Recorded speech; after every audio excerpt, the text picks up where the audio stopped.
જિનેન્દ્ર, મારું નામ શ્લોક મહેતા છે.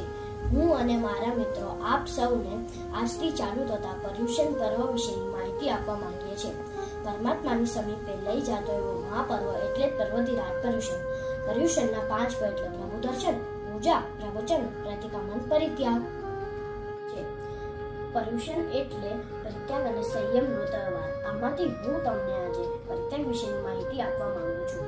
પરિત્યાગ એટલે છોડી દેવી એવી બધી વસ્તુ, ખોરાક અને વિચારોનો ત્યાગ, જેનાથી આપણું મન અશાંત રહે, જેમ કે સંપત્તિનો ત્યાગ. પર્યુષણ દરમિયાન જૈન તેમની સંપત્તિનો મોહ ઓછો કરી એનો ઉપયોગ કોઈ ધાર્મિક કાર્યમાં યા જરૂરિયાતમંદોને કપડાં, પૈસા અને ખાવાનું આપીને કરે છે. ક્રોધ, અભિમાન, મોહ અને લોભનો ત્યાગ. આ 4 ક્રિયાઓ, જેને કસાયો કહેવાય છે, જે આપણી આત્માને દૂષિત કરે છે. તામસિક ભોજન અને રાત્રિ ભોજનનો ત્યાગ. પર્યુષણ દરમિયાન જૈન ચોવ્યાર કરે છે અને તામસિક ભોજન જેમ કે બટેટા, કાંદા અને લસણનો ત્યાગ કરે છે. ઘણા લોકો ખાલી ભોજનનો જ ત્યાગ કરી ઉપવાસ કરે છે. ટીવી અને મોબાઈલનો ત્યાગ. ઘણા લોકો પર્યુષણ દરમિયાન ટીવી અને મોબાઈલનો ત્યાગ કરે છે. આપ સૌને મારા તરફથી મિચ્છામિ દુક્કડમ. જય જિનેન્દ્ર, મારું નામ રોશન સાગર ગુટકા છે. હું 3rd B માં છું. આજે હું સામાયક નો અર્થ કહેવાની છું. સામાયક એટલે જેમ મારા સાહેબની જેમ રહી શકે, બધું ત્યાગ કરીએ. માયાના જીવને આપણા તરફથી શાંતિ મળે. 48 મિનિટમાં આપણે આપણા મનને કંટ્રોલ કરી શકીએ. આપણે સામાયકમાં સ્વાધ્યાય, મંત્ર જાપ અને વ્યાખ્યાન સાંભળી શકીએ. આપણે 48 મિનિટમાં કઈ ભૂલ થઈ હોય તો ફરજિયાત માફી મંગાય. સૂત્ર છે સામાય વય જૂતો. સામાયક કરવાથી આપણે સોનાનો દેરાસર બાંધાય એટલું પુણ્ય મળે. Thank you. જય જિનેન્દ્ર, આજે હું દાન વિષય પર બોલવાની છું. તો ચલો શરૂ કરીએ. મનુષ્ય જન્મ આર્તમૂલ્યવાન છે. મનુષ્ય જન્મને સાર્થક કરવા માટે આપણે ધર્મપરાયણ અને નીતિપરાયણ જીવન જીવવું જોઈએ. આપણે આપણા જ માટે નહીં, પરંતુ અન્યના કલ્યાણ માટે પણ કાર્ય કરવું જોઈએ. દાનથી વ્યક્તિ અને સમાજની સેવા થાય છે. દાન અનેક પ્રકારના હોય છે. અન્નદાનથી વિજ્ઞાનની સેવા થાય છે. રક્તદાનથી કોઈની મૂલ્યવાન જિંદગી બચી જાય છે.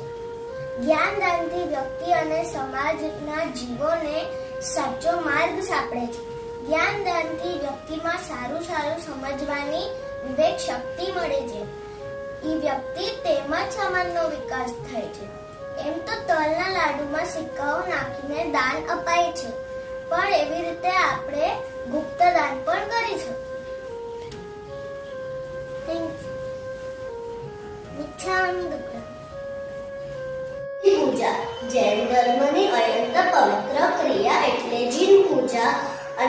જેમને પોતાની ઇન્દ્રિયોને રાગ દ્વેષ જીતી લીધા એ જીન, અને તેમની પૂજા એટલે જીન પૂજા. આ ફક્ત વિધિ નથી, પણ પોતાની આત્માનો શુદ્ધિનો માર્ગ છે. યા જીન પૂજા તે આત્માનો શુદ્ધ કરવાનો અને જીવનને સદગુણોથી ભરી દેવાની એક ક્રિયા છે. મારું નામ સુભાન ધવલ ચરકરિયા છે. આજે હું તપસ્યાના બારામાં બોલીશ. જૈન ધર્મમાં તપસ્યા મતલબ ત્યાગ અને સંયમ. પર્યુષણમાં એકાસના, બિયાસના, અઠ્ઠમ, અઠ્ઠાઈ જેવા તપ થાય છે. આ બધા તપમાં ગરમ પાણીનો યુઝ થાય છે. જૈન ધર્મ સાયન્ટિફિકલી રાઈટ પ્રૂફ થયું છે. Thank you. જય જિનેન્દ્ર. પ્રતિક્રમણ એટલે પાપથી પાછા ફરવું. પર્યુષણના દિવસની શરૂઆત પ્રતિક્રમણથી જ થતી હોય છે. બધા શ્રાવકો રોજ 2 પ્રતિક્રમણ કરે છે અને વાર્ષિક 1 પ્રતિક્રમણ શ્રાવક માટે ફરજિયાત મનાય છે, જે છેલ્લો સંવત્સરના દિવસે હોય છે. પછી બધા શ્રાવકો એકબીજાને મન, વચન, કાયાથી મિચ્છામિ દુક્કડમ કહે છે, જેનો અર્થ થાય છે કે મારાથી જાણતા અજાણતા મારા કોઈ કાર્ય યા શબ્દથી તમારું મન દુભાયું હોય તો હું ક્ષમા માંગુ છું. આપ સૌને મારા તરફથી મિચ્છામિ દુક્કડમ. મિચ્છામિ દુક્કડમ એટલે આપણે મન, વચન અને કાયાથી